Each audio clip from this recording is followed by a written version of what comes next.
Eh bien, le voici, ou la voici, sur Facebook, le PC ultra portable de Microsoft.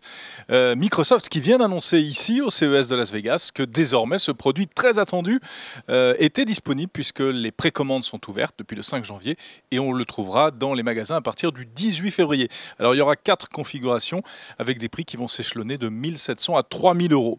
On est donc vraiment sur un produit haut de gamme, un produit premium. On en a beaucoup parlé sur 01net TV, sur 01net.com. C'est vraiment une bête de course, sans rentrer dans le détail de la configuration, mais c'est en gros ce qui se fait de mieux en termes de PC et de PC ultra portable aujourd'hui. Alors, test bien sûr détaillé à découvrir dans les mois qui viennent sur 01net.com. Mais en attendant, bien, on est content de pouvoir toucher, pouvoir essayer ce produit, je l'ai dit, très attendu. Alors, d'abord un design particulier avec cette charnière atypique. On n'a jamais vu ce genre de charnière et qui s'explique par la fonctionnalité principale de l'appareil, c'est que c'est un produit hybride. D'un côté, la tablette qui peut s'utiliser en mode tablette, en mode tactile, et puis la partie clavier. Et quand vous mettez l'un sur l'autre, on a véritablement un PC à part entière.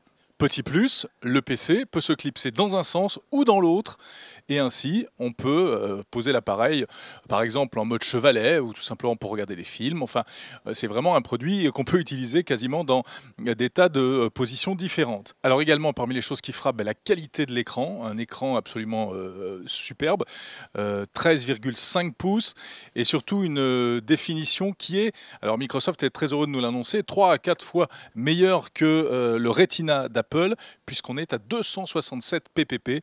Et effectivement, regardez, quand on zoome dans des images ou surtout dans du texte, parce que c'est également pour la lecture du texte que la définition d'un écran est très importante, ça apporte un confort vraiment intéressant. La démonstration est très probante. L'autonomie annoncée est d'une 12aine d'heures, avec une particularité plutôt sympa. En fait, un quart de la batterie se trouve dans la partie tablette. Donc, si vous enlevez la tablette de son clavier, elle aura quand même une autonomie d'environ 3 heures. Et puis, c'est même cette batterie qui est dans la tablette qui se recharge en premier lorsque vous connectez l'appareil sur le secteur. Et pour l'avoir essayé, il y a quelques minutes ici à Las Vegas, notamment la frappe du clavier, on s'aperçoit que c'est très agréable. On sent qu'on en a sous le capot et puis on a véritablement un confort d'utilisation. Tout cela est très prometteur. Alors c'est un produit premium, on va dire. C'est un produit qui vraiment s'adresse à une certaine clientèle, ne serait-ce qu'à cause du prix.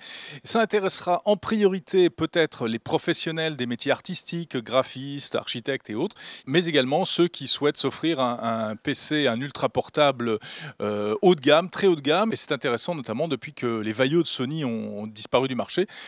C'est véritablement le segment que Microsoft prétend occuper. Alors pour résumer, on va dire que c'est une Surface Pro 4 au niveau de l'écran, et plus, c'est-à-dire qu'elle fait tout ce que fait la Surface Pro 4 et plein d'autres choses comme du jeu vidéo, du montage vidéo, etc.